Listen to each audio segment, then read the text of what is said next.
അസ്സലാമു അലൈക്കും. സൈനു കിച്ചണിലേക്ക് എല്ലാവർക്കും സ്വാഗതം.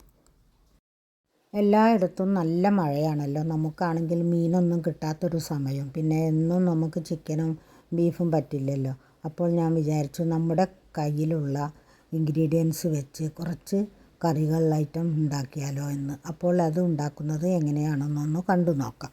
ഇന്ന് കറി ഉണ്ടാക്കാനായി ഞാൻ എടുത്തിട്ടുള്ളത് കടച്ചക്കയാണ് കേട്ടോ. സീമച്ചക്ക എന്ന് പറയുന്ന ആ ചക്ക. അത് ക്ലീൻ ചെയ്തെടുത്ത് മുറിച്ച് വെള്ളത്തിലേക്ക് ഇട്ട് കൊടുത്തിട്ടുണ്ട്. ഇനി അത് നല്ലതുപോലെ ഒന്ന് കഴുകിയെടുത്തതിന് ശേഷം നമുക്ക് ഒരു ചട്ടിയിലേക്ക് ഇട്ട് കൊടുക്കാം.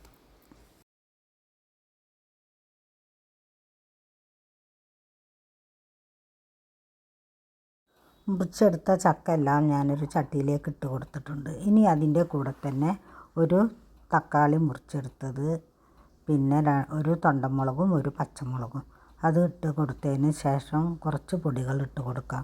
1.5 ടേബിൾ സ്പൂൺ വറുത്ത് പൊടിച്ച മല്ലിപ്പൊടി, 1 സ്പൂൺ സാദാ മല്ലിപ്പൊടി. ഈ മുളക് വറുത്ത് പൊടിച്ചതിൽ മുളകും കൂടി ഉണ്ട് കേട്ടോ. പാകത്തിനുള്ള ഉപ്പ്, ഒരു 1/2 സ്പൂൺ ഇഞ്ചി വെളുത്തുള്ളി പേസ്റ്റ്.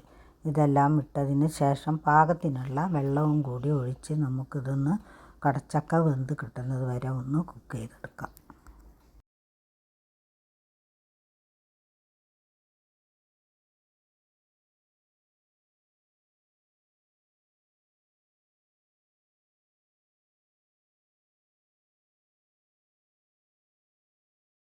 കടച്ചക്ക വേവുന്ന സമയം കൊണ്ട് ഇതിലേക്ക് തേങ്ങ വറുത്ത് അരച്ചെടുത്തിട്ടുണ്ട്.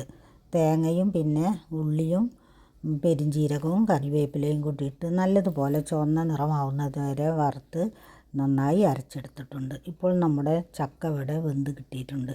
ഇനി നമുക്ക് ഈ വറുത്തരച്ച തേങ്ങ ഇതിലേക്ക് ഒഴിച്ചു കൊടുക്കാം. എല്ലാവർക്കും സുഖമല്ലേ? ഇവിടെ എല്ലാവർക്കും സുഖമാണ് കേട്ടോ. നല്ല മഴയാണ്. എല്ലാ സ്ഥലത്തും മഴയാണല്ലോ അല്ലേ? മഴ പെയ്യുന്ന സമയത്ത് മഴ തന്നെ വേണമല്ലോ. എന്നാലും ഈ കാറ്റും ഇടിയൊക്കെയാണ് നമുക്ക് ആകെ പേടിയുള്ളൊരു കാര്യം. നല്ല കാറ്റാണ് കേട്ടോ എല്ലായിടത്തും. നമുക്ക് ആർക്കും ഒരു ബുദ്ധിമുട്ടില്ലാതിരിക്കാനും നമുക്ക് ദുആ ചെയ്യാം. തേങ്ങ വറുത്ത് അരച്ചത് ഇതിലൊഴിച്ച് നല്ലതുപോലെ തിളച്ച് വന്നപ്പോൾ ഞാൻ ഇറക്കി വെച്ചിട്ടുണ്ട്. ഇനി നമുക്കിതിലേക്കൊന്ന് താളിച്ചൊഴിച്ച് കൊടുക്കാം. വീഡിയോ കാണുന്ന സമയത്ത് എല്ലാവരും ഒന്ന് ലൈക്ക് ചെയ്യുക. ലൈക്കൊന്നും തീരെ ഇല്ല നമുക്ക്.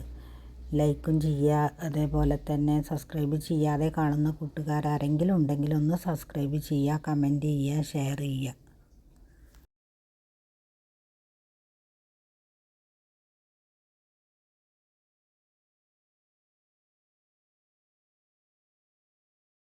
താളിച്ച് ഒഴിച്ച് കൊടുത്തിട്ടുണ്ട്. ഇനി നമുക്കിതൊന്ന് അടച്ച് വെക്കാം.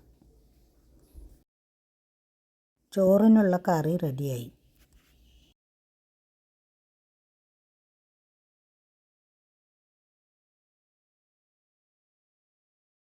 ഇനി നമുക്ക് നല്ല ചക്കക്കൂട്ടാൻ ഉണ്ടാക്കാം കേട്ടോ. നല്ല ചക്കയാണ്, നല്ല മൂത്തതാണ്. കുറേശ്ശെ ഒരു മധുരം പിടിച്ചിട്ടുണ്ട് കേട്ടോ. ഈ ചക്കകളുടെ കൂടെ തന്നെ കുറച്ച് ചക്കക്കുരുവും പൊളിച്ച് ഇട്ടിട്ടുണ്ട്. കാരണം ഉമ്മ ഇവിടെ പറയാറുണ്ട് ചക്ക കൂട്ടാൻ ഉണ്ടാക്കുമ്പോൾ ചക്കക്കുരും കൂടി ഇടണമെന്ന്. അതിലേക്ക് ഒരു 1/4 സ്പൂൺ മുളക് പൊടിയും 1/2 സ്പൂൺ മഞ്ഞൾപ്പൊടിയും പാകത്തിനുള്ള ഉപ്പും വെള്ളവും കൂടി ഒഴിച്ച് കുക്കർ അടച്ച് നമുക്കിതൊന്ന് 2 വിസിൽ വരുന്നവരെ വേവിച്ചെടുക്കാം.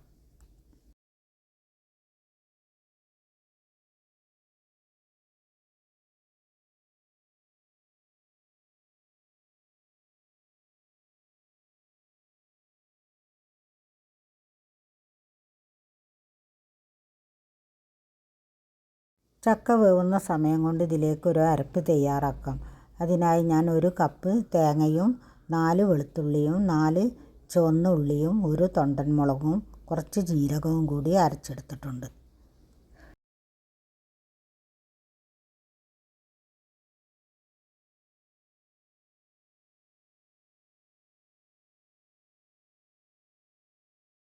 ഇന്ന് കുറച്ച് ചക്കക്കുരു ആണ് കേട്ടോ ഫ്രൈ ചെയ്തെടുക്കുന്നത്. അതിനായി ചക്കക്കുരു തൊലി കളഞ്ഞ് കനമില്ലാതെ മുറിച്ചെടുത്തിട്ടുണ്ട്. ഇനി ഈ ചക്കക്കുരുവിലേക്ക് 1 സ്പൂൺ മുളക് പൊടിയും 1/2 സ്പൂൺ മഞ്ഞൾപ്പൊടി, പാകത്തിനുള്ള ഉപ്പ്, 1/2 സ്പൂൺ ഇഞ്ചി വെളുത്തുള്ളി പേസ്റ്റ് ഇവയെല്ലാം ഇട്ടതിന് ശേഷം കൈവച്ച് നല്ലതുപോലെ ഒന്ന് കുഴച്ച് മാറ്റി വെക്കാം.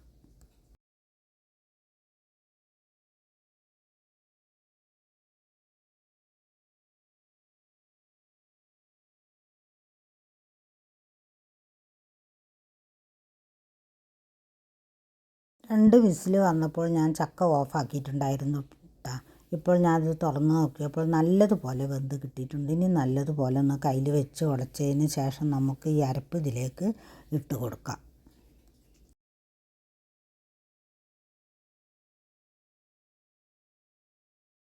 ഇപ്പോൾ ചക്കയുടെ സീസണാണല്ലോ, എല്ലാവരും ചക്ക കൂട്ടാൻ ഉണ്ടാക്കിയിട്ടുണ്ടാവും. എന്നാലും ഞാൻ ഉണ്ടാക്കുന്നത് നിങ്ങളുമായി ഒന്ന് ഷെയർ ചെയ്യാമല്ലോ എന്ന് കരുതിയിട്ടാണ്.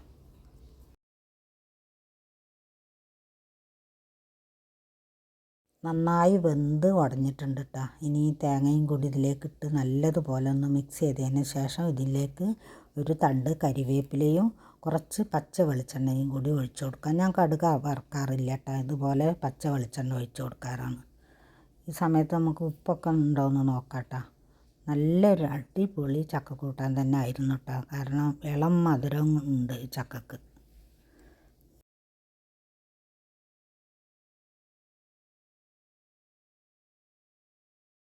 പപ്പടം പൊരിക്കുന്ന സമയത്ത് ഞാൻ വർക്ക് ഏരിയയിലെ സ്റ്റൗവിലാണ് കേട്ടോ വെച്ച് കൊടുക്കുന്നത്. കാരണം എനിക്ക് ഉണക്കലും പൊരിക്കാനുണ്ട്. അപ്പോൾ ഉണക്കൽ അകത്ത് വെച്ച് പൊരിച്ച് കഴിഞ്ഞാൽ ഭയങ്കര മണമായിരിക്കും. ഇനി പപ്പടം പൊരിച്ച എണ്ണയിലേക്ക് തന്നെ നമ്മുടെ ചക്കക്കുരും കൂടി ഇട്ട് ഫ്രൈ ചെയ്തെടുക്കുക. ഈ ചക്കക്കുരുവിൽ ഞാൻ 1 സ്പൂൺ ജീരകം പൊടിച്ചതും കൂടി ഇട്ട് കൊടുക്കുന്നുണ്ട്. അത് ഞാൻ മറന്നു പോയതാണ് കേട്ടോ. ഇനി ഇതാ ചക്കക്കുരു ഇതിലേക്ക് ഇട്ട് നല്ലതുപോലെ നമുക്കൊന്ന് ഫ്രൈ ചെയ്തെടുക്കാം. നല്ല കനം കുറഞ്ഞാണ് കേട്ടോ മുറിച്ചെടുത്തിട്ടുള്ളത്, കാരണം വേഗം തന്നെ ഫ്രൈ ആയി. ഇനി നമുക്കിത് കോരി അതിന് ശേഷം ബാക്കിയുള്ളത് ഇതുപോലെ തന്നെ ഫ്രൈ ചെയ്തെടുക്കാം. ചക്കക്കുരു ഫ്രൈ ചെയ്ത് കഴിഞ്ഞാൽ പിന്നെ കടച്ചക്ക ഫ്രൈ ചെയ്യാനും കൂടി മുറിച്ച് വെച്ചിട്ടുണ്ട് കേട്ടോ, ഒരു പകുതി. അതും കൂടി ഇതിലേക്കിട്ട് ഫ്രൈ ചെയ്തെടുക്കാം. അതിന് ശേഷം ഇതിലേക്കിട്ട് കൊടുക്കാനായി ഞാനൊരു സബോളയുടെ പകുതി ഫ്രൈ ചെയ്തെടുക്കുന്നുണ്ട്. പിന്നെ ചുവന്ന ഉള്ളിയും 3 വെളുത്തുള്ളിയും കൂടി ചതച്ചതും. അങ്ങനെ ഇതിലേക്ക് ഫ്രൈ ചെയ്തിട്ട് കൊടുത്താൽ നമ്മുടെ ചക്കക്കുരു കഴിക്കാൻ നല്ലൊരു ടേസ്റ്റ് ആയിരിക്കും കേട്ടോ. അങ്ങനെ ഫ്രൈ ചെയ്തതും കൂടി കൂട്ടി കഴിക്കാൻ വെളുത്തുള്ളി കൂട്ടുന്നത് നല്ലതാണ്, കാരണം ഗ്യാസിനൊക്കെ നല്ലതാണല്ലോ. ഇവിടെ ഇപ്പോൾ ഞാനും ഇക്കയും മൂത്ത മോനും മാത്രമേ ഉള്ളൂ കേട്ടോ. മൂത്ത മരുമകൾ 2 ദിവസം നിൽക്കാൻ വേണ്ടി വീട്ടിലേക്ക് പോയിട്ടുണ്ട്, കാരണം സ്കൂൾ തുറക്കാറായല്ലോ. സവാള ചക്കക്കുരുവിലിട്ട് നല്ലതുപോലെ ഒന്ന് മിക്സ് ചെയ്തെടുക്കാം. വളരെ കുറച്ച് ഉണക്കലും കൂടി ഫ്രൈ ചെയ്തെടുക്കുന്നുണ്ട് കേട്ടോ. അപ്പോൾ ചക്കക്കുരു ഇതുപോലെ ഫ്രൈ ചെയ്ത് നോക്കാത്തവരാണെങ്കിൽ ഫ്രൈ ചെയ്ത് നോക്കുക. നല്ലൊരു അടിപൊളി ടേസ്റ്റ് തന്നെ ആയിരുന്നു കേട്ടോ. അപ്പോൾ ഇത്രയൊക്കെ തന്നെ ഉള്ളൂ ഇന്നത്തെ ഉച്ചക്കലത്തെ ഭക്ഷണത്തിനുള്ള കറികൾ. ചക്കക്കറിയും പിന്നെ ചക്ക കൂട്ടാനും ചക്കക്കുരു ഫ്രൈയും പിന്നെ കടച്ചക്ക ഫ്രൈയും ഉണക്കമീനും. ഇനി മറ്റൊരു വീഡിയോയുമായി കാണുന്നത് വരെ താങ്ക് യു ഫോർ വാച്ചിങ്.